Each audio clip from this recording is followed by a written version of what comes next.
You are listening to the Beyond the Pain podcast, where Dr. Emil Tompkins and his guests guide you through the latest techniques to relieve your pain and learn how to fuel, move, and think for lifetime wellness.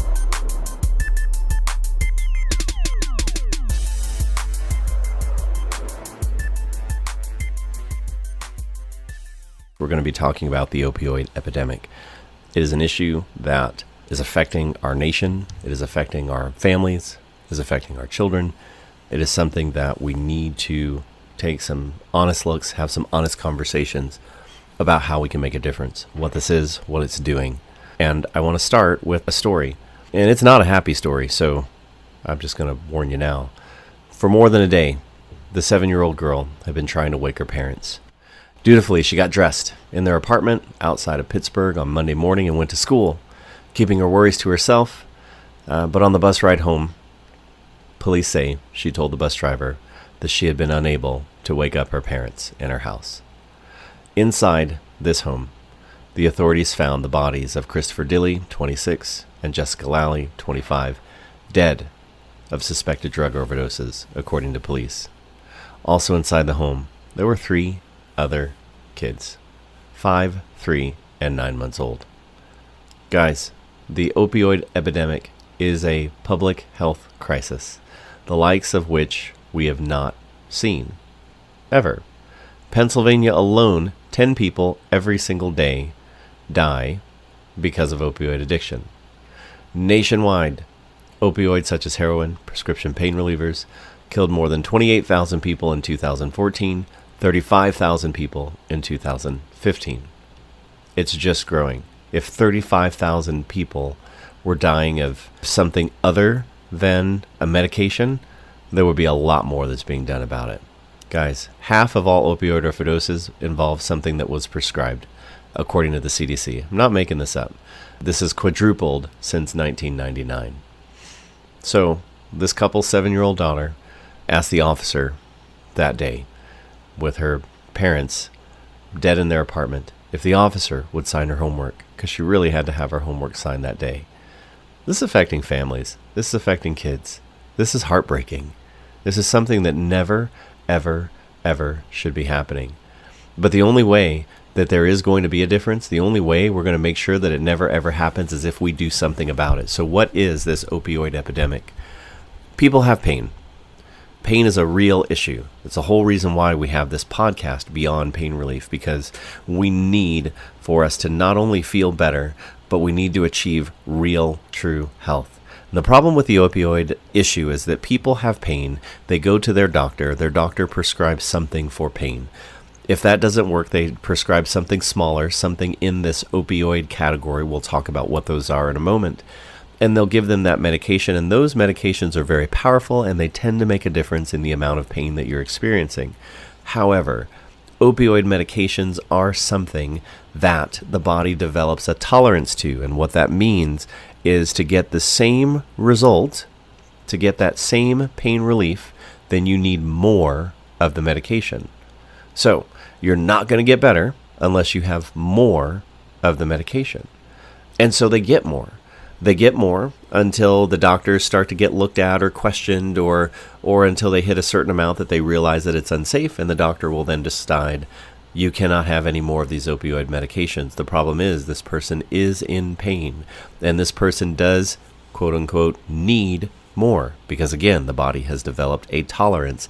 It physically needs more in order to experience the same kind of pain relief. Once you start these medications, you put a patient on a cycle to absolutely need them, more and more and more of them for the rest of their lives, but then they get taken away because it's not safe. They realize it's not safe. People are dying because of it. So what does that person do? Well, some of them will choose to figure out a way to find more of that medication. And unfortunately, the only way to do that is by finding something that's not legal, and so you have no idea what you're really getting. So you may get something that may seem to help. You may get something that has more fentanyl in it, which is a whole lot more powerful. And generally, when people are dying of overdoses, they're seeing a lot of fentanyl in their bloodstream. That's the thing that is killing most people. We have a problem. We need a different solution. and we need it now. And I venture to say there already is a solution out there, and we just need to take it. But let's get into this more. So currently, pharmaceutical companies assured people in the 1990s that prescription or opioids for pain management do not cause people to be addicted to it. And actually, it was some pretty faulty research that gave that information. There was research done on a lot of people with pain, and what they did was they took a small sample, and then based on that small sample, wrote a paragraph, sent it out to various associations, organizations. Based on our research of X number of patients, we have found that this is not something that is addictive. One, they took a very small sample size. The people had mild amounts of pain, and they took a very small amount of these opioids for a very short period of time. And you know what? In those people, a very small percentage were addicted. So in that way, they were right. But that is not how these medications are prescribed. They are prescribed for people with chronic, long-standing pain to take chronically for the rest of their lives. It becomes addictive. Their body needs more and more, and they won't be satisfied. Things don't change unless they get more. This is a huge issue and problem. So let's talk more about this. So how much more do we know about opioid misuse? With the help of the National Institute of Drug Abuse, we know this much. 21 to 29% of patients prescribed opioids for chronic pain misuse them. So almost 30% misuse them. 8 to 12% develop an opioid use disorder. 4 to 6% who misuse opioids transition to heroin. Great. 80% of people who use heroin first misuse prescription opioids. So if you're going to if you're on heroin, chances are you were misusing opioids before that.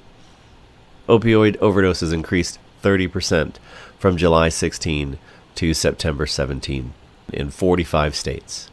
In the Midwest region, opioid overdoses increased 70% from July 16, September of 2017, in the Midwest. This is horrible. It's heading west. It is an issue that's happening everywhere. It was definitely in higher concentration on the East Coast, working its way through the Ohio Valley into the Midwest, now heading out west. So for those of us here in Southern Arizona, get ready. It's already an issue that we're dealing with. People are dying here in Arizona over this, but it's something that's happening all over the world. It is a problem that we have to change. 33,000 Americans in 2015 died as a result of opioid overdose. I think I said 35,000 before. I apologize. That number is 33,000. 2 million Americans suffered from substance abuse disorder related to opioid prescriptions. 591,000 suffered from a heroin use disorder. We already said that 80% of those people were using opioids first. Here are some types of opioids. So what are they? You keep hearing this word, but what are they? Codeine, fentanyl, hydrocodone and acetaminophen, hydromorphone, meperidine, methadone, morphine, oxycodone with acetaminophen, oxycodone, and naloxone. You have heard of this. If you have chronic pain, you may or may not have taken some of these. It is something that you now know what it is doing, and long-term effects are going to be big. Now, when it comes to pain, acute pain actually in some ways can be a gift. A rather confusing gift because it doesn't feel very good, but what acute pain does is it tells us that there is a problem somewhere inside our body and alerts us to be able to figure it out and take care of it. However, chronic pain is not the same. Chronic pain is a lot different. It's disabling. It often leads to prolonged physical suffering. It adversely affects a person's well-being and mental state. It can lead to marital and family problems, loss of productivity and employment. Lots of other medical reactions can happen that are adverse. Especially when there's long-term pain management.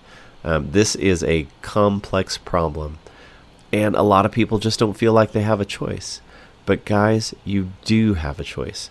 There's a major choice, and it's something that we do in our office. I've been certified by the American Academy of Chronic Pain Management, and it's one of the things that we want to make sure that we do is we give real solid alternatives for people who are dealing with chronic pain besides these opioids. And one of the things that we're going to do is one with chiropractic care. And how in the world does chiropractic care help someone with pain management? Well, here's the thing. Pain is coming from our nervous system. So your nervous system is the brain, sends messages down the spinal cord, out of all the nerves to every single part of the body.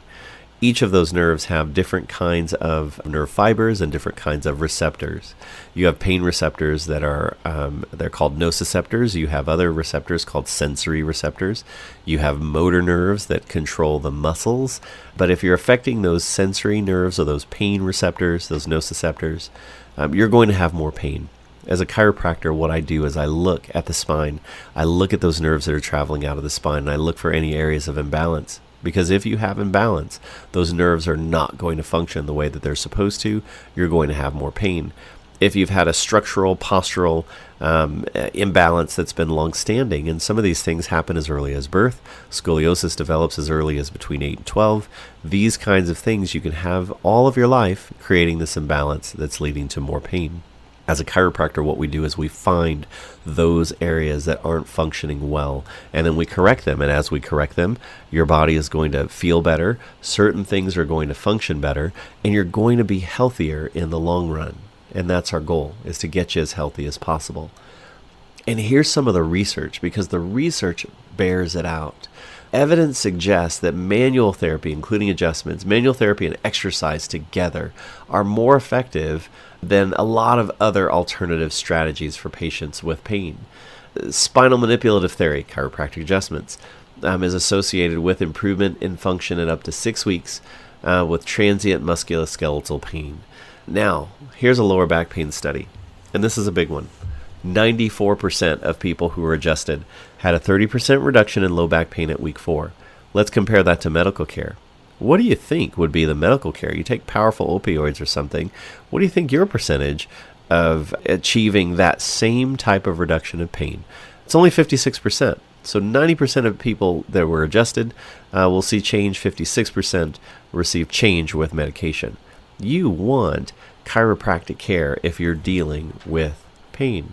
Chiropractic care is associated with a reduction in the use of opioids, so you're going to use less. You spend $1,500 instead of $6,000 on pain management if you're seeing a chiropractor. Much better choice. 55% less likely to fill prescriptions for opioids when you're under chiropractic care. 30 times less likely to receive surgery if you see a chiropractor than if you go to see a surgeon after you get hurt. This is what we're talking about. What would you rather experience?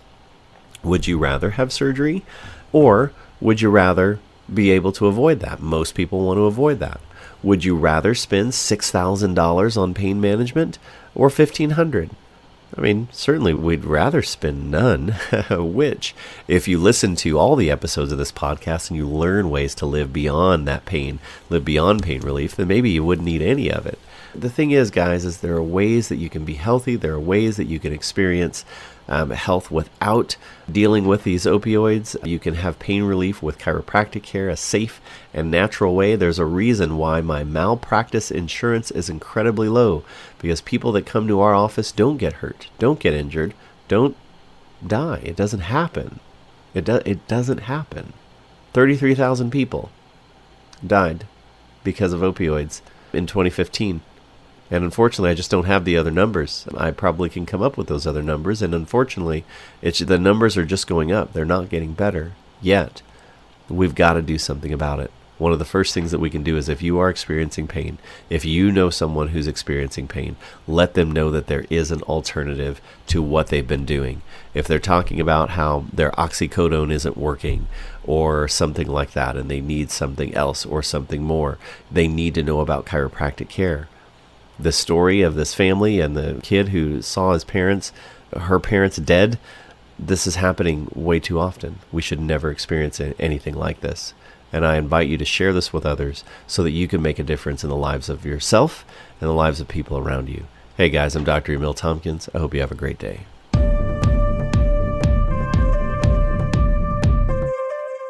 Hey guys, it's Dr. Emil Tompkins. Many people fail to make a change in their health until things are drastic, until we've gone so far that it's so challenging to make that change, or we feel like it's almost too late, and then we're much more reluctant to make those changes in our health. This is a problem, and it needs to change. It needs to stop. When you find something that has an opportunity to make a difference in your health or in the health of someone around you, I invite you to take that opportunity to make that change for yourself or for someone you know. So I have a favor to ask of you. If you've listened to this podcast and you feel like there's something here that you think will benefit someone that you know, I invite you to share that podcast with them. There's a share link on the bottom of the screen. I want you to click that share button to share this with others. Give others the opportunity to experience the Beyond Pain Relief podcast. Share that with others. Make a difference in the health of someone around you. And I thank you so much for doing that. This is Dr. Emil Tompkins. Thank you for joining us on the Beyond Pain Relief podcast. And thank you for making a difference in the lives of the people around you. Have a great day. You are listening to the Beyond the Pain podcast, where Dr. Emil Tompkins and his guest guide you through the latest techniques to relieve your pain and learn how to fuel, move, and think for lifetime wellness.